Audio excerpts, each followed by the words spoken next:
Alors, comme ça, on veut savoir qu'est-ce que c'est qu'être androgyne.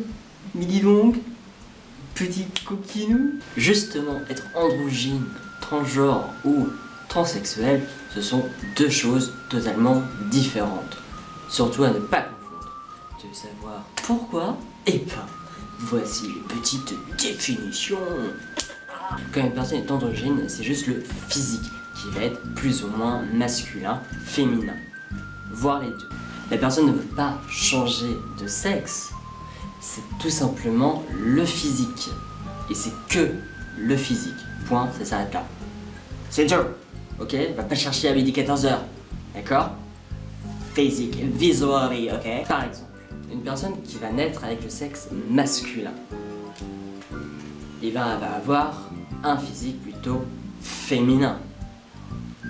Et en aucun cas, elle aura envie de changer de sexe. Elle va juste se sentir homme et se considérer comme homme. C'est juste les traits en fait. Voilà, c'est juste des traits fins.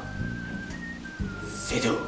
Alors que quand une personne est transsexuelle ou transgenre, elle va se sentir à l'opposé du sexe de sa naissance. Elle peut éventuellement ressentir l'envie de changer de sexe par le biais de la chirurgie ou de prendre des hormones pour être en conformité avec le sexe où elle se sent appartenir. Mais ce n'est pas le cas pour tout le monde. Il y en a qui préfèrent garder leur sexe masculin et par contre se faire opérer la poitrine, le visage, etc.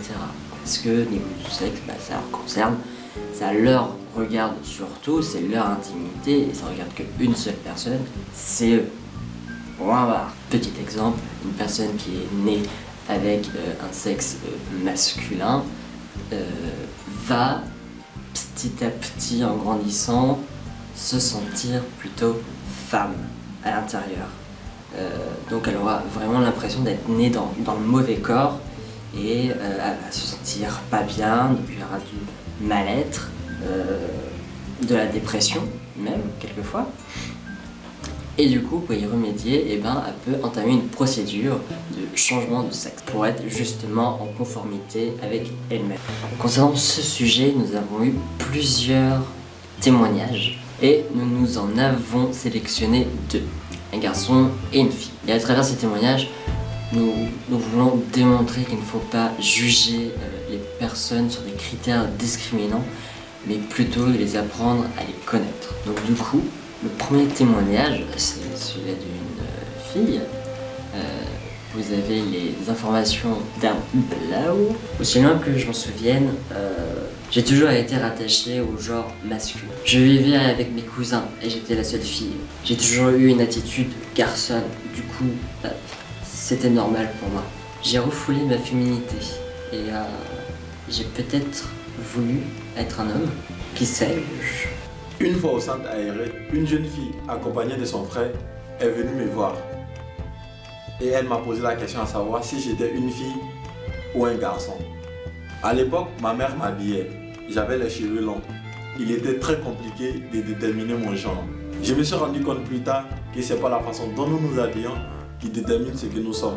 Il y a des personnes qui s'habillent de manière très féminine et qui se sentent plus hommes à l'intérieur d'eux-mêmes, dû à la société, dû au regard des hommes, dû au regard de l'entourage, surtout pour les hommes.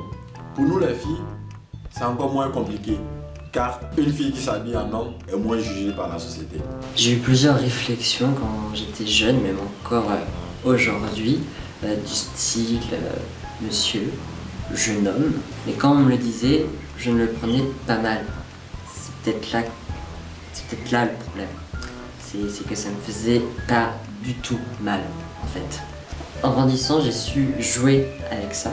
Et maintenant, c'est drôle de voir les gens qui sont un peu confus parce qu'ils se sont justement trompés. Genre, excusez-moi, monsieur? Non, c'est madame? Non, c'est monsieur? C'est qui? Je sais pas. Ma mère m'habillait au rayon femme. Elle ne comprenait pas pourquoi j'allais au rayon homme. C'est moi, elle me demandait ce que je faisais, mais j'allais pas lui répondre. Bah écoute maman, je m'habillais des vêtements, je m'achetais des vêtements de garçon, parce que j'adore m'habiller dans les vêtements de garçon. À cet âge-là, c'était un peu difficile. Du coup, maintenant, Elle me laisse faire, elle me voit heureuse. Puis, bah voilà, elle ne me critique pas, car c'est mon identité. Elle ne me dit pas comment je dois m'habiller, elle ne m'habille plus dans les rayons des femmes. Elle a fini par comprendre que c'était mon identité et que ça n'allait pas changer. Et du coup maintenant on passe au deuxième témoignage, c'est celui-là d'un garçon et il veut rester anonyme. Les gens se demandent si je suis un garçon ou une fille, surtout dans la rue. Ça me fait rire un peu.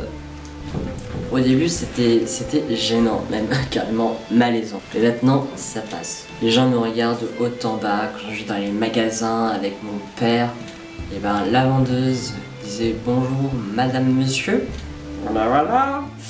Mon père avait envie de rétorquer en disant c'est un garçon madame.